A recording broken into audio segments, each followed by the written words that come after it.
Janata party Mangaluru ವಿಧಾನಸಭಾ ಕ್ಷೇತ್ರದ ವಿಶೇಷವಾಗಿ ಅಲ್ಪಸಂಖ್ಯಾತ ಮೋರ್ಚಾದ ಈ ಒಂದು ಕಾರ್ಯಕ್ರಮದ ವೇದಿಕೆಯಲ್ಲಿರುವ ನಮ್ಮ ಮಂಡಲದ ಕ್ರಿಯಾಶೀಲ ಅಧ್ಯಕ್ಷರಾದ ಸನ್ಮಾನ್ಯ ಜಗದೀಶ್ ಆಳ್ವ ಕೊಯತ್ವೇಲ್ ಅವರೇ, ಈ ಕಾರ್ಯಕ್ರಮವನ್ನು ಸಂಘಟನೆ ಮಾಡಿ ನೇತೃತ್ವವನ್ನು ವಹಿಸಿರುವಂಥ ಕ್ರಿಯಾಶೀಲ ನಮ್ಮ ಆತ್ಮೀಯರಾದ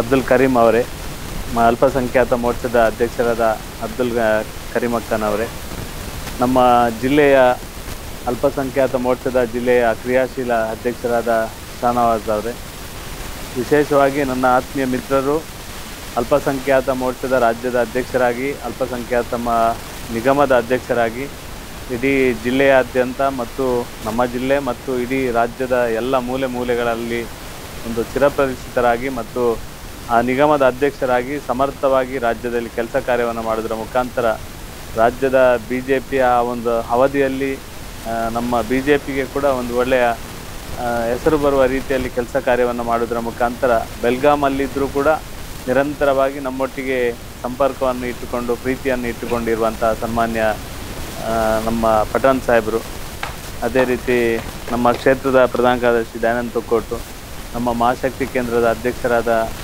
ಪುರುಷೋತ್ತಮ್ ಗಟ್ಟಿ, ನಮ್ಮ ಪಾರ್ಟಿಯ ಉಪಾಧ್ಯಕ್ಷರು ಮತ್ತು ನಮ್ಮ ಪುರಸಭೆಯ ಉಪಾಧ್ಯಕ್ಷರಾದ ರವಿಶಂಕರ್ ಸೋಮೇಶ್ವರ್ ಅವರು, ಅದೇ ರೀತಿ ನಮ್ಮ ಜಿಲ್ಲೆಯ ಕ್ರಿಯಾಶೀಲ ಅಲ್ಪಸಂಖ್ಯಾತ ಮೋರ್ಚಾದ ಪ್ರಧಾನ ಕಾರ್ಯದರ್ಶಿ ಆಗಿರುವ ಜಮಾಲ್ ಅವರು, ವೇದಿಕೆಯ ಮುಂಭಾಗದಲ್ಲಿರುವಂಥ ಪಾರ್ಟಿಯ ಎಲ್ಲ ಆತ್ಮೀಯ ಕಾರ್ಯಕರ್ತರೆ, ವಿಶೇಷವಾಗಿ ನನಗೆ ತುಂಬ ಖುಷಿ ಅಂದರೆ ಅಲ್ಪಸಂಖ್ಯಾತ ಮೋರ್ಚಾದ ಅಧ್ಯಕ್ಷರು ಒಬ್ಬರು ನಿಜವಾಗಿ ಸಮರ್ಥ ಅಧ್ಯಕ್ಷರು ಕರಿಮಚ್ಚ ಅವರು 1997ರಲ್ಲಿ ಪಂಚಾಯತ್ ಸದಸ್ಯರಾಗಿದ್ದರು. ನಾನು ಅವರೊಟ್ಟಿಗೆ ನಾವು ಎಲ್ಲ ಒಟ್ಟಿಗೆ 97ರಿಂದ ಪಂಚಾಯತ್ ಸದಸ್ಯರಾಗಿ 2 ಅವಧಿಗೆ ಒಟ್ಟೊಟ್ಟಿಗೆ ಕೆಲಸ ಮಾಡಿದವರು.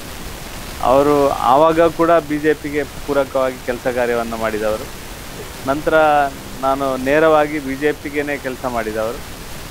ಒಟ್ಟು ಜನ ಕೂಡ ಅವರನ್ನು ಒಪ್ಪಿರುವ ಒಂದು ಸಮರ್ಥ ಈ ಭಾಗದ ನಾಯಕ ಅವರು.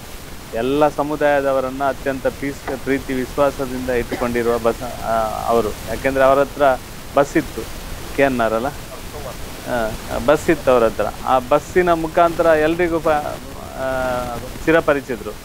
ಜೊತೆಗೆ ಈ ಭಾಗದ ತಲಪಾಡಿ ಈ ಭಾಗದಲ್ಲಿ ಕೂಡ ನಮಗೆ ಪೂರ್ಣ ಪ್ರಮಾಣದಲ್ಲಿ ಸಂಘಟನೆಗೆ ಒಂದು ಶಕ್ತಿಯಾಗಿ ಕೆಲಸ ಕಾರ್ಯವನ್ನು ಮಾಡಿರುವಂಥ ಕರಿಮಕ್ಕನ ನೇತೃತ್ವದಲ್ಲಿ ಇಲ್ಲಿ ತುಂಬ ಬೇರೆ ಬೇರೆ ನಮ್ಮ ಪಾರ್ಟಿಯ ಕಾರ್ಯಕ್ರಮವನ್ನು ಮಾಡಿದ್ದಾರೆ. ಇವತ್ತು ಪಾರ್ಟಿಯ ಜವಾಬ್ದಾರಿಯನ್ನು ಕೂಡ ಪಠಾಣ್ ಸಾಹೇಬರೇ ಒಳ್ಳೆಯ ರೀತಿಯಲ್ಲಿ ನಿಭಾಯಿಸುವ ಒಂದು ಸಮರ್ಥ ಹಿರಿಯರವರು. ಖಂಡಿತ ಅವರು ಮಾಡಿರುವಂಥ ಕೆಲಸದಿಂದ ಅವರಿಗೆ ಖಂಡಿತ ಮುಂದಕ್ಕೆ ಪಾರ್ಟಿಯಿಂದ ಕೂಡ ತುಂಬ ಒಳ್ಳೆಯದಾಗ್ತದೆ ಅಂತ ನನ್ನ ಒಂದು ಭಾವನೆ. ಇವತ್ತು ಭಾರತೀಯ ಜನತಾ ಪಾರ್ಟಿ ವಿಶೇಷವಾಗಿ ಬೇರೆ ಬೇರೆ ಸಂದರ್ಭದಲ್ಲಿ ಬೇರೆ ಬೇರೆ ಚರ್ಚೆ ಆಗ್ತದೆ. ಈ ಚರ್ಚೆ ಮಾಡಿಸುವವರು ತುಂಬ ಜನ ಇರ್ತಾರೆ.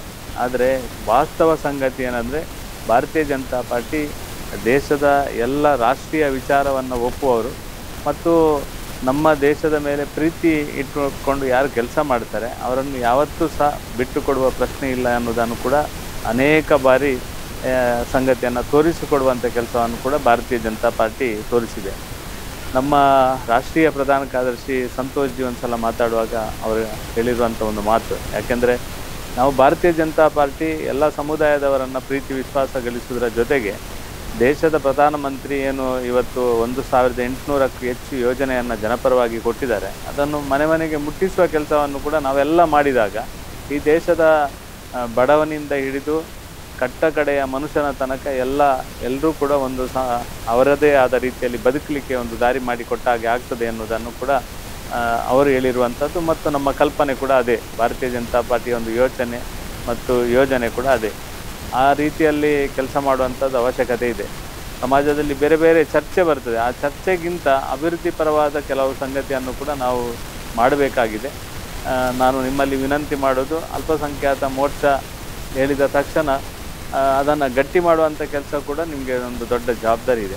ಸಾವಿರಾರು ಸಮಸ್ಯೆ ಬರ್ತದೆ, ನಿಮಗೆ ಕೂಡ ಸಾವಿರಾರು ಸಮಸ್ಯೆ ಬರ್ತದೆ ಅಂತ ನಮಗೆ ಕೂಡ ಗೊತ್ತಿದೆ. ಅದರ ಮಧ್ಯದಲ್ಲಿ ನೀವು ಕೆಲಸ ಮಾಡಬೇಕು. ಈಗ ಪಠಾಣ್ ಸಾಹೇಬರು ಕೆಲಸ ಮಾಡ್ತಾ ಅವರು ರಾಜ್ಯದ ಅಲ್ಪಸಂಖ್ಯಾತ ಮೋರ್ಚಾದ ಅಧ್ಯಕ್ಷರಾಗಿದ್ದಾರೆ, ನಿಗಮದ ಅಧ್ಯಕ್ಷರಾಗಿದ್ದಾರೆ. ಇವತ್ತಿಗೂ ಕೂಡ ಅವರು ಎಲ್ಲ ರೀತಿಯ ಒಡನಾಟ ಇಟ್ಟುಕೊಂಡು ಕೆಲಸವನ್ನು ಮಾಡ್ತಾರೆ.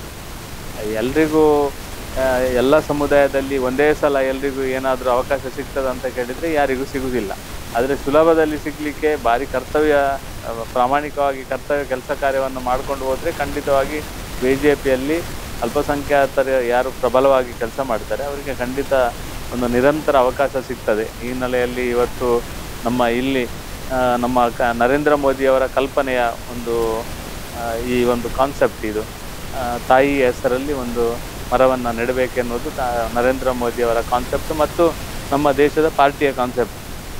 ಅದನ್ನು ಇವತ್ತು ಇಲ್ಲಿ ಮಾಡಿದ್ದೇವೆ. ಶಾನಾಜ್ರೆ ಇಡೀ ಜಿಲ್ಲೆಯಲ್ಲಿ ಅಲ್ಪಸಂಖ್ಯಾತ ಮೋರ್ಚಾದ ಅಧ್ಯಕ್ಷರ ಮನೆಯಲ್ಲಿ ಫಸ್ಟ್ ಮಾಡಿಸಬೇಕು. ನೀವು ಎಲ್ಲ ಕಡೆ ಇದನ್ನು ಮಾಡಿಸಿ. ನಾವು ಯಾರು ಪದಾಧಿಕಾರಿ ಇದ್ದೇವೆ ನಮ್ಮ ಮನೆಯಲ್ಲಿ ಎಲ್ಲರೂ ಮಾಡಿ. ಇದಕ್ಕೆ ದೊಡ್ಡ ಗುಂಪು ಮಾಡಬೇಕೇನೋ, ದೊಡ್ಡ ಚರ್ಚೆ ಮಾಡಬೇಕಂತ ಏನಿಲ್ಲ. ಎಲ್ಲರೂ ಅವರವರ ಮನೆಯಲ್ಲಿ ಪರಿಸರ, ಇದಕ್ಕೆ ಯಾರು ಏನು ಮಾತಾಡಲಿಕ್ಕಿಲ್ಲ. ಸಸಿ ನೆಡೋದು ಎಲ್ರಿಗೂ ಬೇಕು, ಎಲ್ಲ ಧರ್ಮದವನಿಗೆ, ಎಲ್ಲ ಜಾತಿಯವನಿಗೆ ಎಲ್ರಿಗೂ ಬೇಕು. ಆ ಸಸಿ ನೆಡೋದನ್ನು ನಾವು ವ್ಯಾಪಕ ಮಾಡಬೇಕು. ಮತ್ತು ಅಲ್ಪಸಂಖ್ಯಾತ ಮೋರ್ಚಾದಿಂದ ಇವತ್ತು ಬೇರೆ ಬೇರೆ ಯೋಜನೆ ಇದೆ. ಈ ಯೋಜನೆಯನ್ನು ಎಲ್ಲ ಸಮುದಾಯಕ್ಕೆ ಮುಟ್ಟಿಸುವ ಕೆಲಸವನ್ನು ಕೂಡ ಬೇರೆ ಬೇರೆ ಕಡೆ ಒಂದೊಂದು ವಿಧಾನಸಭಾ ಕ್ಷೇತ್ರದಲ್ಲಿ ನೀವು ಮುಂದಿನ ದಿನಗಳಲ್ಲಿ ಶಾನಾಜ್ರೆ ಮತ್ತು ಅಧ್ಯಕ್ಷರೇ ಎಲ್ಲ ಕಡೆ ಒಂದು ಸ್ಕೀಮ್, ನಮ್ಮ ಬೇರೆ ಯೋಜನೆ ಇದೆ, ಸಾಕಷ್ಟು ಯೋಜನೆ ಇದೆ. ಆ ಯೋಜನೆಗಳನ್ನು ಜನರಿಗೆ ಮುಟ್ಟಿಸುವ ನಿಟ್ಟಿನಲ್ಲಿ ಒಂದು ಕ್ಯಾಂಪ್ ಮಾಡಬೇಕು. ಇವತ್ತು ಅಭ್ಯಾಸ ವರ್ಗ ಇಡೀ ಜಿಲ್ಲೆಯಲ್ಲಿ ನಾವು ಮಾಡ್ತಾ ಇದ್ದೇವೆ. ಅಭ್ಯಾಸ ವರ್ಗ ಏನು ಮಾಡ್ತಾ ಇದ್ದೇವೆ ಅಂದರೆ, ನಾವು ಜನರಿಗೆ ಯಾವ ರೀತಿ ಸವಲತ್ತನ್ನು ಮುಟ್ಟಿಸಲಿಕ್ಕೆ ಆಗ್ತದೆ ಆ ರೀತಿಯ ಒಂದು ಕಾನ್ಸೆಪ್ಟ್ ಮುಖಾಂತರ ನಾವು ಅಭ್ಯಾಸ ವರ್ಗ ಮಾಡ್ತಾ ಇದ್ದೇವೆ. ಕೇಂದ್ರ ಸರ್ಕಾರ ಕೊಡುವಂಥ ಯೋಜನೆ ಘೋಷಣೆಗೆ ಸೀಮಿತ ಆಗಬಾರ್ದು. ಕಾರ್ಯಕರ್ತರು ನಾವು ಜನರಿಗೆ ಮುಟ್ಟಿಸುವ ಕೆಲಸವನ್ನು ಮಾಡಬೇಕು. ಈ ಹಿನ್ನೆಲೆಯಲ್ಲಿ ಒಂದು ದೊಡ್ಡ ಕೆಲಸವನ್ನು ಮಾಡಬೇಕು ಅಂತ ವಿನಂತಿಯನ್ನು ಮಾಡ್ತಾ, ಈ ಎಲ್ಲ ಬೂತ್ ಅಧ್ಯಕ್ಷರ ಮನೆಗೆ ಹೋಗುವಂಥ ಒಂದು ಜಿಲ್ಲೆಯಲ್ಲಿ ನಾನೊಂದು ಕಾರ್ಯಕ್ರಮ ಹಾಕಿಕೊಂಡಿದ್ದೇನೆ.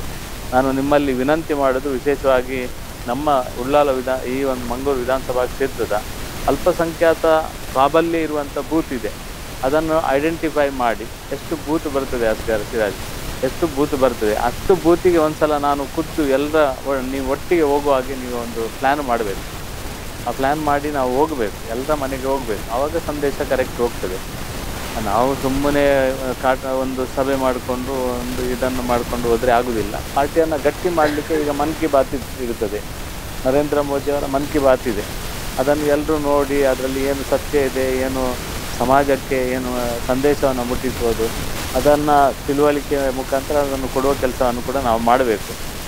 ಒಟ್ಟು ಈ ವಿಧಾನಸಭಾ ಕ್ಷೇತ್ರದಲ್ಲಿ ಅಲ್ಪಸಂಖ್ಯಾತ ಮತಗಳೇ ಮತ್ತು ಜಾಸ್ತಿ ಇರುವಂಥ ಕ್ಷೇತ್ರ ಆಗಿದ್ದರೂ ಕೂಡ ಯಾವತ್ತೂ ಕೂಡ ನಮ್ಮ ಇಲ್ಲಿ ಭಾರಿ ತೊಂದರೆ ಆಗಿದೆ ಅಂತ ನನಗೆ ಅನಿಸುವುದಿಲ್ಲ.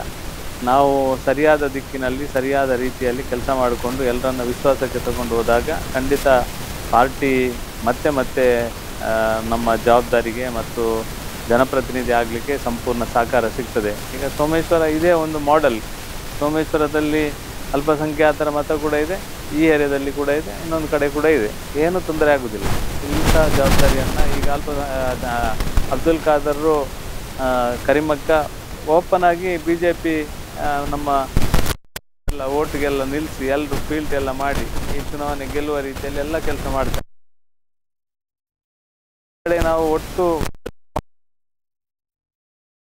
ನಾವು ನಮ್ಮ ಮನಸ್ಸಿನಲ್ಲೇ ಗೊಂದಲ ಇಟ್ಟುಕೊಂಡು ಮಾಡಿದರೆ ಕೆಲಸ ಆಗುವುದಿಲ್ಲ. ಆ ಕಾರಣಕ್ಕೋಸ್ಕರ ನೀವು ಗಟ್ಟಿಯಾಗಿ ಕೆಲಸ ಮಾಡಿ. ಜಿಲ್ಲೆಯಿಂದ ಸಂಪೂರ್ಣವಾದ ಸಹಕಾರ ನಾನಂತೂ ಕೊಡ್ತೇನೆ. ಈ ವಿಧಾನಸಭಾ ಕ್ಷೇತ್ರ ಗಟ್ಟಿ ಮಾಡುವ ನಿಟ್ಟಿನಲ್ಲಿ ತಾವೆಲ್ಲ ಸಹಕಾರ ಮಾಡಬೇಕು ಅಂತ ವಿನಂತಿಯನ್ನು ಮಾಡ್ತೇನೆ. ವಿಶೇಷವಾಗಿ ಈ ಸಲ ರಾಣಿ ಅಬ್ಬಕ್ಕನ 500ನೇ ವರ್ಷ. ರಾಣಿ ಅಬ್ಬಕ್ಕ ಎಲ್ಲ ಸಮುದಾಯದವರನ್ನು ಒಟ್ಟಿಗೆ ಸೇರಿಸಿಕೊಂಡು ಪೋರ್ಚುಗೀಸರ ವಿರುದ್ಧ ಹೋರಾಟ ಮಾಡಿದಂಥ ಒಂದು ಅದ್ವಿತೀಯ ದೇಶದ ಮತ್ತು ನಮ್ಮ ದೇಶದ ಪ್ರಥಮ ಮಹಿಳೆ. ಅವರ 500ನೇ ವರ್ಷದ ಕಾರ್ಯಕ್ರಮ ಈ ಸಲ ನಾಡಿದ್ದು ಹೆಚ್ಚಿನಾಂಶ 14ರ ಒಳಗೆ ಉಳ್ಳಾಲ ಅಬ್ಬಕ್ಕ ಸರ್ಕಲ್ನಲ್ಲಿ ಒಂದು ದೊಡ್ಡ ಪ್ರಮಾಣದ ಒಂದು ಕಾರ್ಯಕ್ರಮ, ಸ್ವಾತಂತ್ರ್ಯೋತ್ಸವದ ಕಾರ್ಯಕ್ರಮದ ಅಂಗವಾಗಿ ಕಾರ್ಯಕ್ರಮ ಆಗ್ತದೆ. ಅದಕ್ಕೆ ದೊಡ್ಡ ಸಂಖ್ಯೆಯಲ್ಲಿ ತಾವೆಲ್ಲ ಭಾಗವಹಿಸುವಂತೆ ಪ್ರೇರಣೆ ಕೊಡಬೇಕು, ದೊಡ್ಡ ಸಂಖ್ಯೆಯಲ್ಲಿ ಬರಬೇಕು. ರಾಣಿ ಅಬ್ಬಕ್ಕನಿಗೆ ಮಾಲಾರ್ಪಣೆ ಮಾಡೋದರ ಮುಖಾಂತರ, ರಾಣಿ ಅಬ್ಬಕ್ಕನನ್ನು ನೆನಪಿಸುವ ಮುಖಾಂತರ ಇಡೀ ಜಿಲ್ಲೆಯಲ್ಲಿ ಮತ್ತೆ ಕಾರ್ಯಕ್ರಮ ಆಗ್ತದೆ. ಈ ಎಲ್ಲ ಕಾರ್ಯಕ್ಕೆ ತಾವು ಕೈ ಜೋಡಿಸಬೇಕು ಅಂತ ವಿನಂತಿಯನ್ನು ಮಾಡಿ, ಇವತ್ತು ನಮ್ಮ ತಾಯಿಯ ಹೆಸರಲ್ಲಿ ಅಲ್ಪಸಂಖ್ಯಾತ ಮೋರ್ಚಾದಿಂದ ಇವತ್ತು ಸಸಿ ನೆಡುವ ಕಾರ್ಯಕ್ರಮ ಅತ್ಯಂತ ಯಶಸ್ವಿಯಾಗಿದೆ. ಇದನ್ನು ಇನ್ನಷ್ಟು ವಿಸ್ತಾರ ಮಾಡುವಂಥ ಕೆಲಸವನ್ನು ತಾವೆಲ್ಲ ಮಾಡಬೇಕು ಅಂತ ವಿನಂತಿಯನ್ನು ಮಾಡಿ ಶುಭ ಹಾರೈಸಿ ನನ್ನ ಮಾತನ್ನು